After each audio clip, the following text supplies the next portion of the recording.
Alright, let's talk about words. Specifically, one little 5-letter word that has done more heavy lifting in political history than 1,000 think tank reports.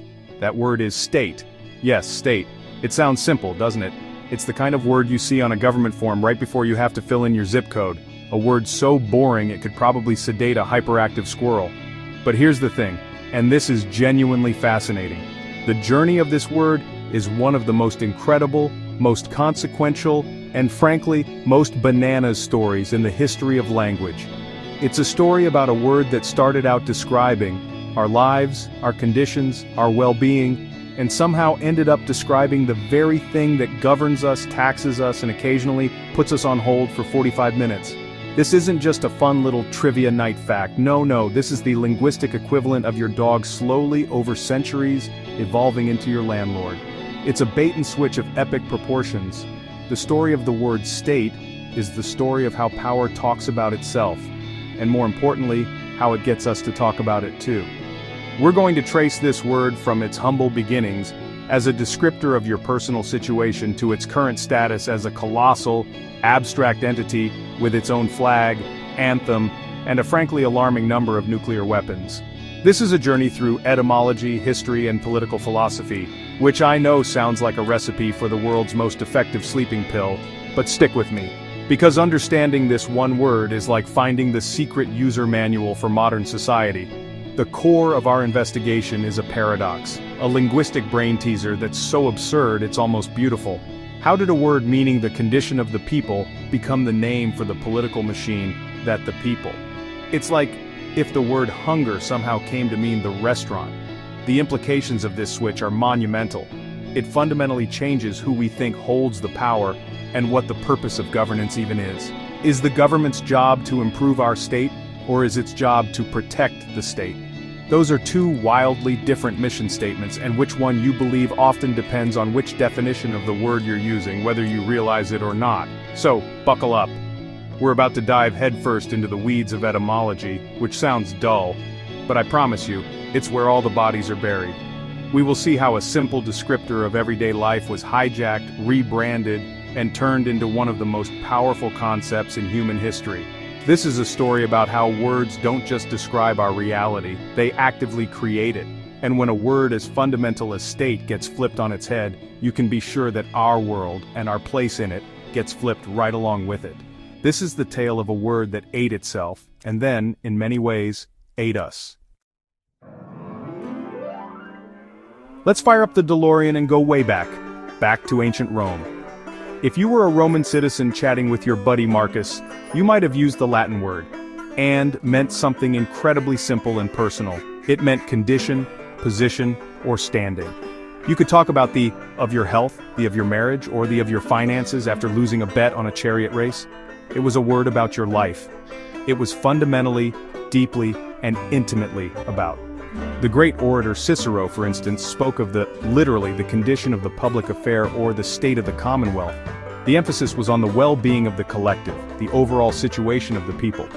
This understanding didn't just vanish after Rome fell, it carried on for centuries. In classical and medieval thought, the state of the kingdom was a direct reflection of the condition of its people. If the people were prosperous and secure, the realm was in a good state. If they were suffering from famine or war, the realm was in a bad state. The word was a diagnostic tool, a way to measure the health of the community. It was descriptive, not prescriptive. It didn't refer to an entity with its own interests. It referred to the shared condition of everyone living there. The government, or the king, was the caretaker, the doctor responsible for maintaining a healthy state for the populace. Think of it like this. If you ask a doctor about a patient's state, you expect to hear about their heart rate, their temperature, their overall condition. You don't expect the doctor to start talking about the hospital's board of directors, its stock price, or its expansion plans. The patient's state is about the patient. Similarly, the state of a people was about the people. It was a word grounded in tangible reality. The amount of food in their bellies, the safety of their homes, the justice in their courts. It was a human-centric term, a word that put the population at the very heart of the political universe, which, as we'll see, is a very, very different picture from where we end up. So, for a huge chunk of history, the word state was essentially a mirror. It reflected the reality of people's lives. The ruler's job was to look into that mirror, and if the reflection looked grim, to do something about it. The power was in the people, and the word simply described their collective situation. This is the baseline, the before picture in our dramatic linguistic makeover. It's a world where state is a passive descriptive term, not an active powerful noun. It's a world where the government serves the people's state, not the other way around. Remember this, because the inversion of this idea is the single most important political magic trick ever performed. Now let's move forward a bit to the Middle Ages, a time of castles, plagues, and questionable haircuts. This is where our word starts to get a little complicated. The Latin evolved into the Old French, which then gave us the English word estate.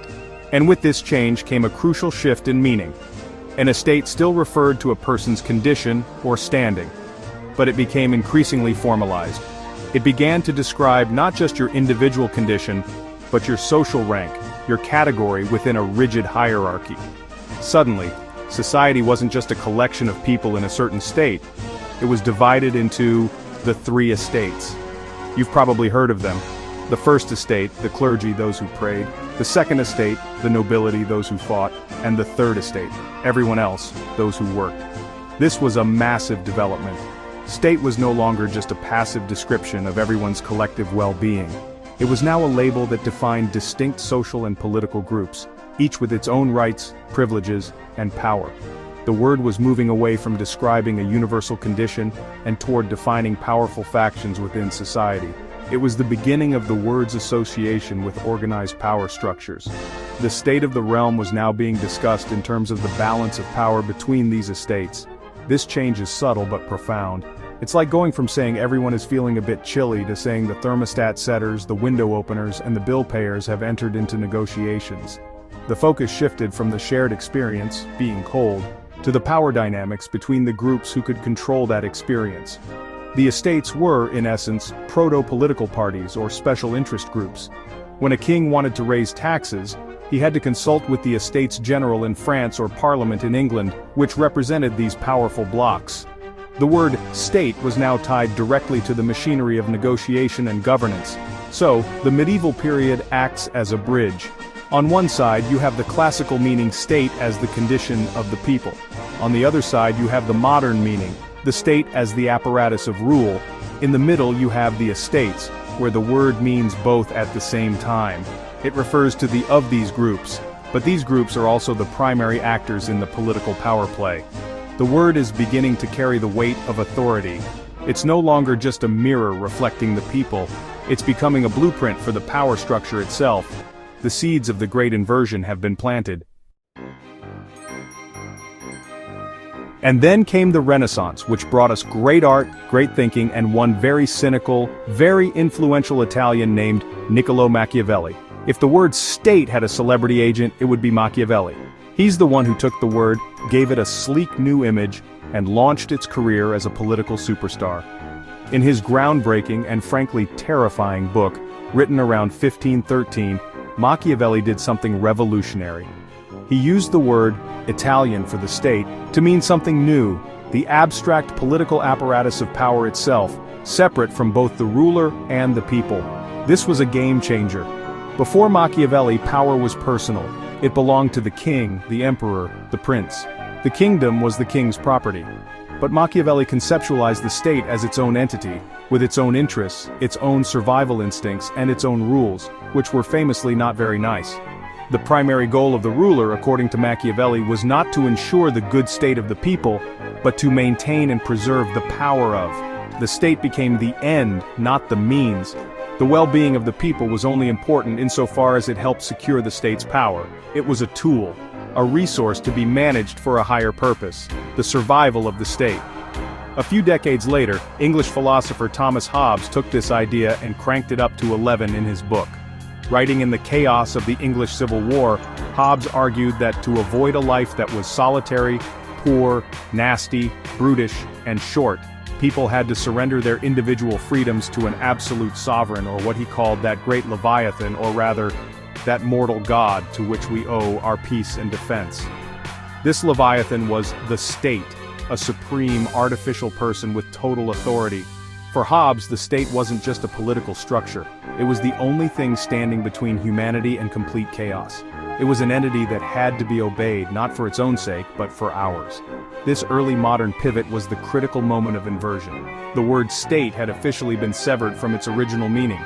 It no longer described the condition, the people. It now described the power structure, the people.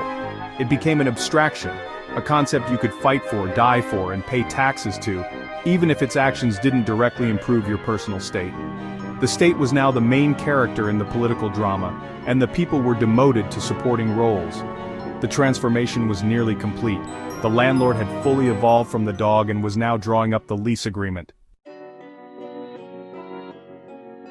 Flash forward to today, August 22nd, 2025. What does the state mean to us now? Well, honestly, it's everything, and it's everywhere. It's the Department of Motor Vehicles, it's the Internal Revenue Service, it's the military, the police, the national flag, the traffic laws, and believe it or not, the agency that tells you what size your mailbox has to be. The state is an enormous, complex, and often impersonal bureaucracy. It is a vast apparatus of control and administration that regulates nearly every aspect of our lives, from birth certificates to death certificates and, yeah, all the tedious paperwork in between. It has its own legal personality. The state can sue and be sued. It has its own interests, often referred to as national security or the public good. The final modern definition of the state is this: a sovereign political entity that exercises a monopoly on the legitimate use of force within a defined territory. That's the classic definition from sociologist Max Weber, and it's about as far from the condition of the people as you can possibly get. Notice what's at the center of that definition. Not people, not well-being, but monopoly on force. The state is defined by its power to compel, to punish, and to control.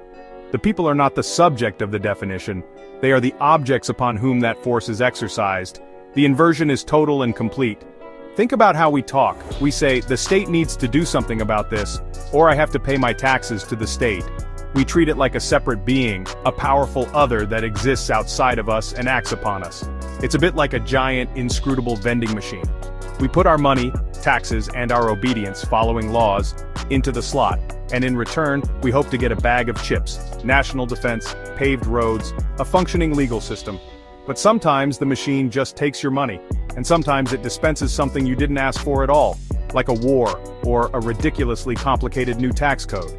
The modern state has become the ultimate abstraction. It's a leviathan, just as Hobbes envisioned. But it's a leviathan that wears a suit and tie and communicates through press releases and bureaucratic forms. It is the presumed background of our entire existence, the operating system we all run on. Its interests are presented as our interests, its security as our security. The word that once described our lived reality now describes the immense power that shapes that reality. The mirror that once reflected our faces now reflects only the institution that watches us, and honestly, most of the time we don't even notice the switch has happened. So, let's recap this heist. A word that originally meant how the people are doing now means the guys in charge. This isn't just a simple change in definition, like how awful used to mean full of awe. This is a fundamental rewiring of our political brains. The inversion of the word state represents one of the most successful public relations campaigns in history, because it was so slow and so total that no one even noticed it was happening. It's a magic trick where the audience was convinced that the magician's magnificent hat was more important than their own heads. The process was a slow-motion capture of meaning. First, state described the people's condition. Then it described the status of powerful groups, the estates. Then it jumped to describing the abstract machinery of power itself, like Machiavelli's. And finally, it became the name for the all-encompassing sovereign entity that governs modern life. At each step, the people, the original subject of the word, were pushed further and further into the background. We went from being the protagonists of the story to being the setting. The government is no longer the caretaker of our state. It is the state, and we are its citizens, its subjects, its taxpayers, its population. This linguistic flip has profound psychological consequences. When the state is an external entity, we learn to think of ourselves as separate from it. We are here and the state is over there.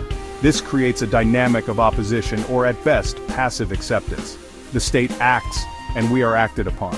This is the complete opposite of the democratic ideal, where the people are the government. The very language we use reinforces a sense of powerlessness. We don't say we the people have decided to build a new bridge, we say the state is building a new bridge. The language carves a canyon between the rulers and the ruled. In the age of social media, there's a popular saying, if you're not paying for the product, you are the product. Well, in the political sphere, the inversion of state achieves something similar. We, the people whose state was once the primary product of good governance, have become the raw material. Our labor, our data, our obedience, our very lives are the resources that fuel the vast machinery of the state. The goal of the system is no longer simply to improve our condition but to sustain and expand itself. We are the product, and the customer is the state itself. It's a closed loop, and our language helps keep it sealed tight. Now we arrive at the heart of the matter, a sentence so beautifully convoluted it could only come from the intersection of language and power. Let's say it together. We, the state, state that the state is not the state, and we state that we are the state. It sounds like a rejected tongue twister or something a philosophy professor would say right before being denied tenure. But if we break it down, it perfectly captures the two-faced nature of this word. It's a funhouse mirror that shows you two completely different reflections depending on who is speaking. Let's imagine the government, the state with a capital S, saying this phrase. It would sound something like this. We, the governing apparatus, the state, officially declare that the mere condition of the people, the state, is not the ultimate sovereign authority, the state, and we officially declare that we, the government, are the ultimate sovereign authority, the state. In this reading, it's a bald-faced assertion of power. It's the government explicitly saying, your well-being is not the same thing as our power. Our power is what's real. We are in charge. It's a declaration that the apparatus of control has triumphed over the condition of the people. Now let's flip it. Imagine the people, the populace, saying the exact same sentence. It becomes a revolutionary manifesto. It would sound like this. We, the collective body of citizens, the state, hereby declare that the government apparatus, the state, is not the true source of legitimacy, the state. And we hereby declare that we, the people, are the true source of all political authority, the state. See? The same words in the same order, but with a completely different and frankly much more inspiring meaning. It's a reclamation of power. It's the people reminding the government that it is their servant, not their master. It's a linguistic rebellion. This phrase is a perfect microcosm of the entire political struggle. Power is a constant negotiation over definitions. Is the state the people, or is it the police, the courts, and the tax collectors? The answer to that question defines a society. The ambiguity of the word state is not an accident. It's a feature, not a bug. It allows for a permanent blurring of the lines. It lets those in power speak as if they are the people, the state has decided, while acting in the interest of the apparatus. And it forces the people to constantly fight to remind the world that they are the original and only legitimate meaning of the word. This is not just some abstract philosophical game. The definition of the state has been at the very center of real-world history, with life and death consequences. Think about the American Revolution. The entire conflict was, in essence, an argument over this definition. The colonists argued that because the British government was not improving their state, in fact it was actively harming it through taxation without representation, it had lost its legitimacy. They were, in effect, saying, you, the apparatus, are no longer serving our state, therefore we, the people, are the true state. The Declaration of Independence is a document that reclaims the original meaning of the word. Or look at the French Revolution. The battle cry was liberté, égalité, fraternité, a direct appeal to improve the state of the common person. The whole point was to tear down a system where the first and second estates held all the power and replace it with a system where the state meant the nation as a whole, the unified body of citizens.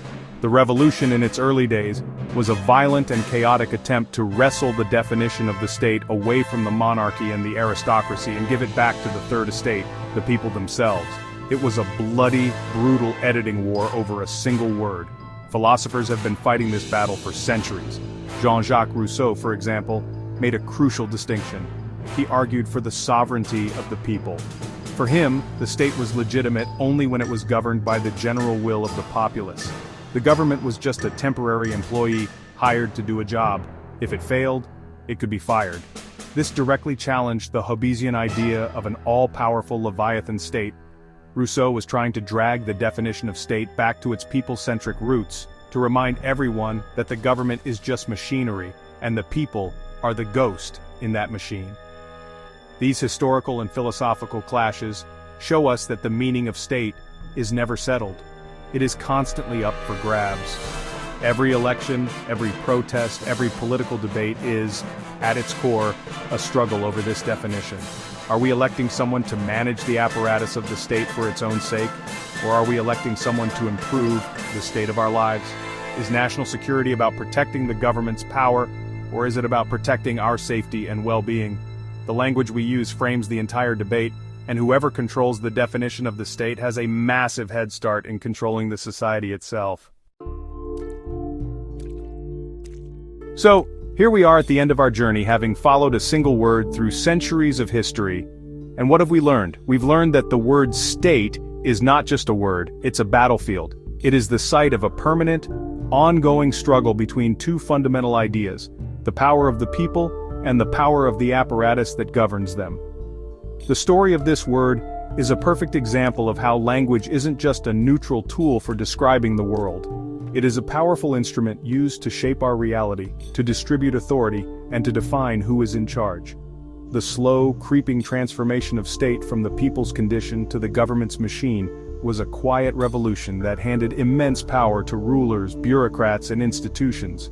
It allowed them to talk about the state as if it were a sacred entity with its own needs, separate from the messy, complicated needs of actual human beings. It created a linguistic shield that protects the machinery of power. When the government says it is acting in the interest of the state, it sounds noble and selfless. But if we remember the word's history, we should immediately ask, which state, yours or ours? This matters now more than ever. In a world of complex global challenges, from climate change to economic inequality, we are constantly being told that we must make sacrifices for the good of the state. But we have to be vigilant, we have to be critical listeners, we need to dissect the language of power and ask what it's really saying. When a politician talks about strengthening the state, are they talking about strengthening our communities, our health, and our freedoms, or are they talking about strengthening the police, the military, and the mechanisms of surveillance and control? The word is the same, but the meanings are worlds apart.